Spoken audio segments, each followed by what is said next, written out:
let's not waste any time. Let's get straight into it, okay? This conversation is gonna be about school. Now, before you cut it off because you don't want to hear about that and all that, you're trying to enjoy your summer.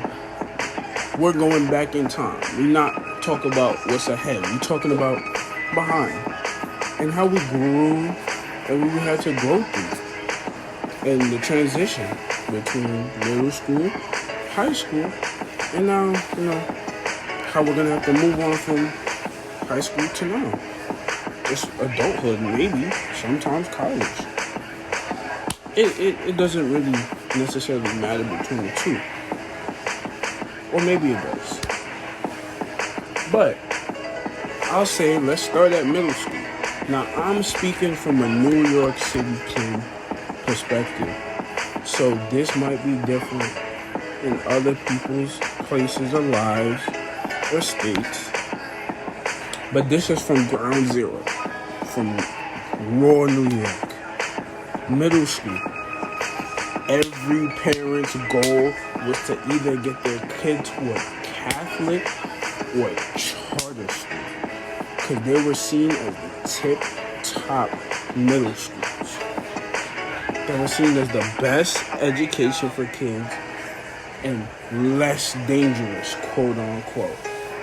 Better education, better treatment, better kids. That's the stigma around it. It is somewhat true, somewhat not. The problem was they crapped on middle school. They crapped on middle school. Like middle school public schools. Middle school public schools were seen as like the worst of the worst. Jails. At one point, parents would cry if they had to take their kid to a public school. And they were depicted as inhuman monsters. All that. Bad labels and everything. Some were, but a lot of them wasn't. A lot of them was just kids who couldn't afford to pay $400, $500 a month to just go to a school. No one's making that type of money. Not everyone is. And it was in the parents' best regards for their child to have the best education. That was the idea. That was the concern for most parents at the time. I don't know about now, but yeah. That was number one. My mom would just cower at the sight of the public school. James, I don't want you going there. James, you can't be one of them. These are just regular kids too. They're gonna be the same kids as the Catholic school kids, just without uniform. Some had uniform, but some didn't have to wear actual dress code to be free. I like that part. Not paying over $300 for uniform. It's wild. But that's the least to say. But the main point here is that, Catholic school and charter schools are all the way.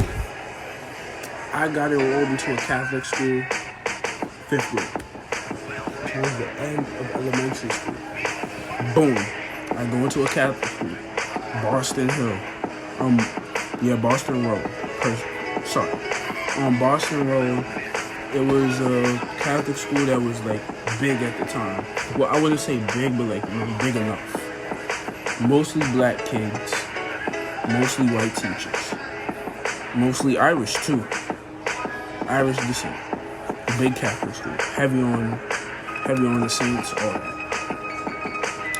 And so my first time there, I met some friends. I made some friends. I was a kid that, caused a lot of trouble. I was a knucklehead. But at the same time, I was smart. Read books. 8 books. Book one. I wish now. But I used to love books. Clutter. Everything crammed. Sloppy. Disorganized. But I was good in my books. And I loved the basketball. That was literally my life. That's who I was in middle school. Middle school, the idea was, play basketball at recess, play basketball after you get home, just go on the streets and play ball. That's in a lot of public school, a lot of middle school kids' idea was either, going to sports, listen to certain music, because, at the time, trap music was just like coming out. So everybody was on Fetty Wap, Bobby Shmurda. It was the big things. Those were the biggest things around at the time. And that was like it. It was certain categories: football, basketball, music, hip hop. Maybe you dress nice. You got all the nice J's. Remember the 12s came out. 12s was the biggest thing around for a while. People used to kill each other for it. Spray ground book bags, the Nike book bags. That was life. That was life.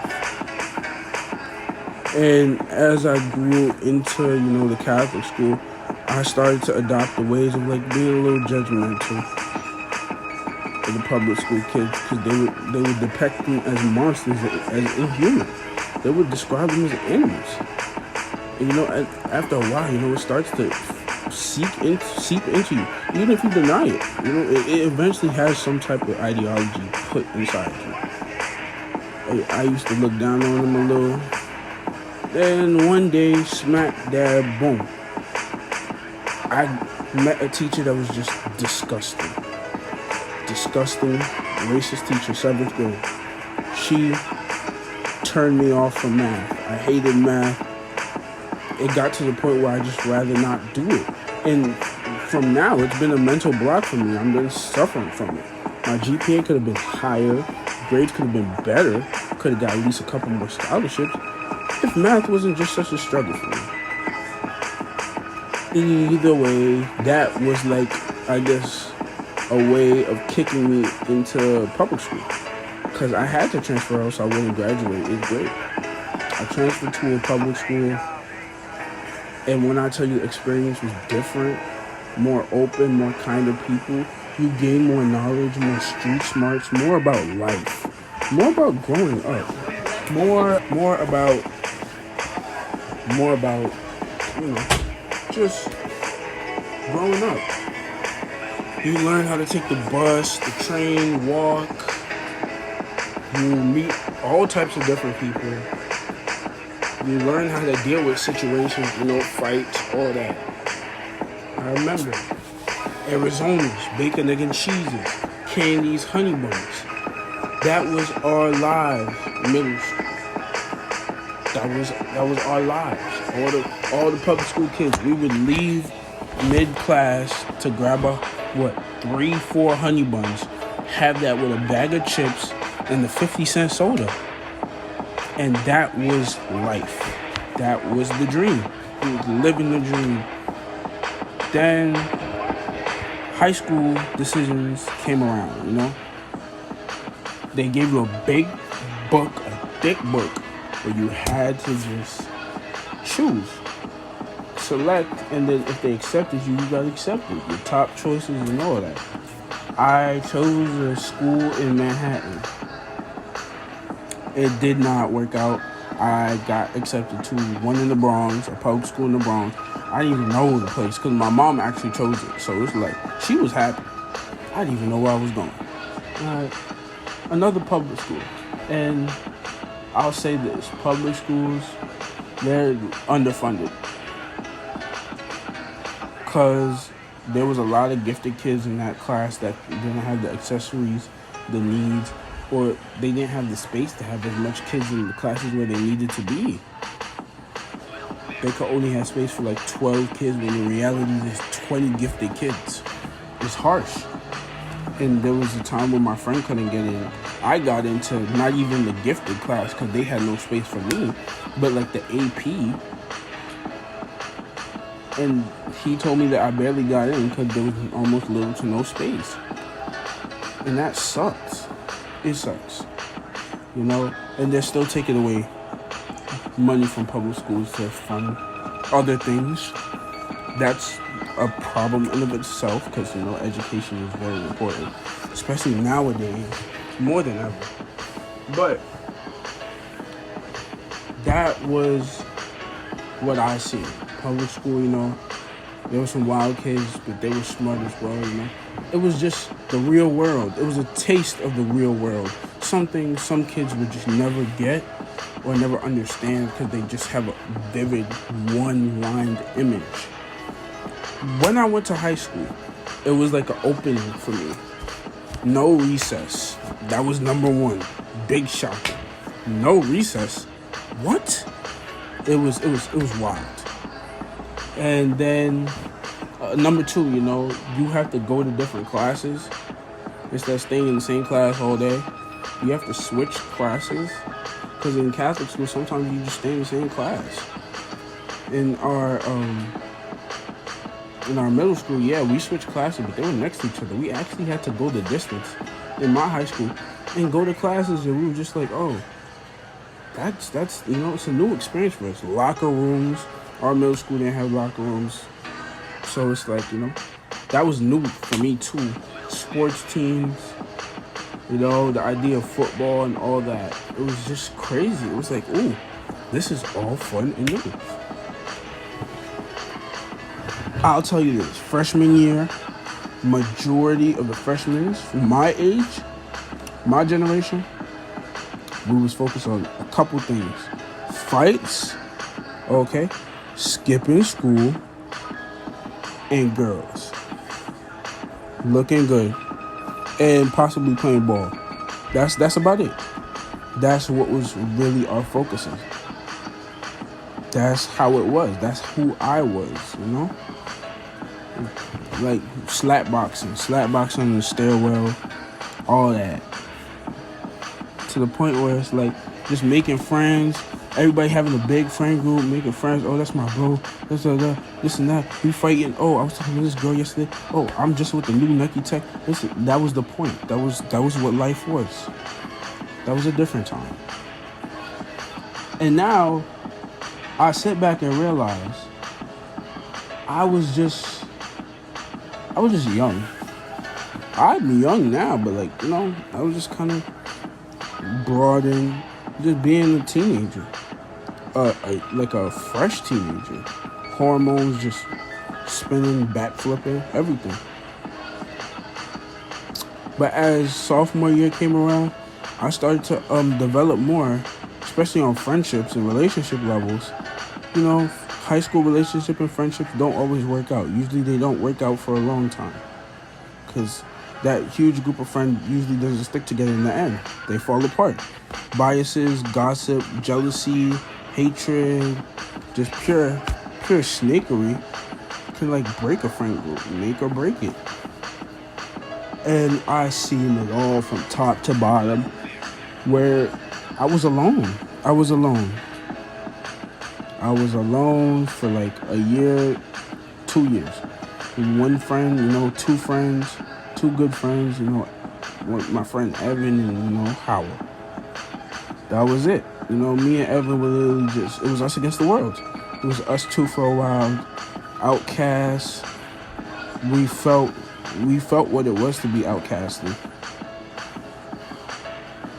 And being among the popular group was realizing being around the crowd or the popular group was not it. It wasn't it. And so that was my lesson. That was my shock. And I struggled for a bit, but then it got even harder because when quarantine hit, I was really by myself, just trapped in my house for a year. No communication, because in reality, me and Evan both had Androids too, so we was all struggling. We barely could talk to each other through Snapchat and Instagram video chat. It was very crappy.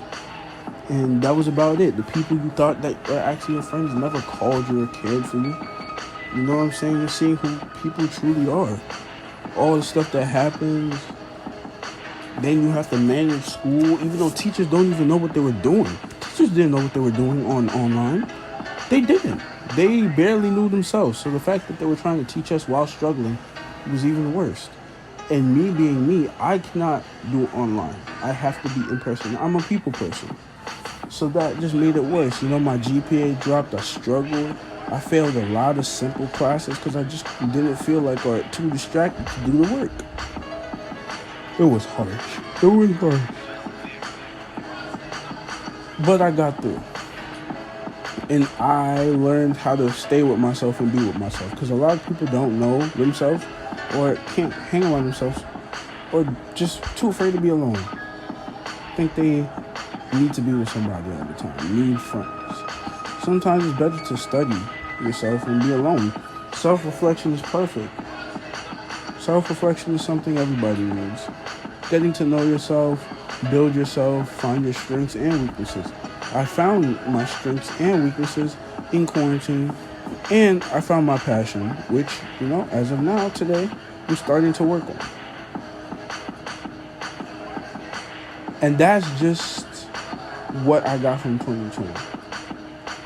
Now, 2021 was like, we're finally locked out of this cage. We are out, back to school, back to life, as it was. But it was different. You knew something was different. Something was in the air. It's like I'll say we matured. The maturity hit us quicker than we expected. You got hit by like a wave of it, not adulthood, but like a feeling of it. Or just like being alone. And it all just crafted us differently. It just made us different. Changed us. Some for the better. Most for the better. Some for the worse. Some people never change. We couldn't do the same things we did anymore. Things just wasn't appealing to us. I'd say as a class, it made us better. We did better. And that was like a gap between us. That did create a divide between us and the other students of other grades, though. Because it just seemed like we were just too bland for them. But in reality, we just grown past what they did. And so now, this year, past year of high school, my last year, I met actual friends. I found out what actual friendship was. I've learned life lessons, matured a good bit, went through the college process, just experiencing a little teeny, taste of what actually being an adult is. Having to manage your own time, controlling your own future, and just being responsible. No longer being a kid. It's growing. You're grown now. Like, they hit me with when you're in college, real money's being spent. Your money's at risk, I'm telling you. It doesn't matter what you do. No one's going to be on your back anymore. You got to do this. This is for you. And it hit me.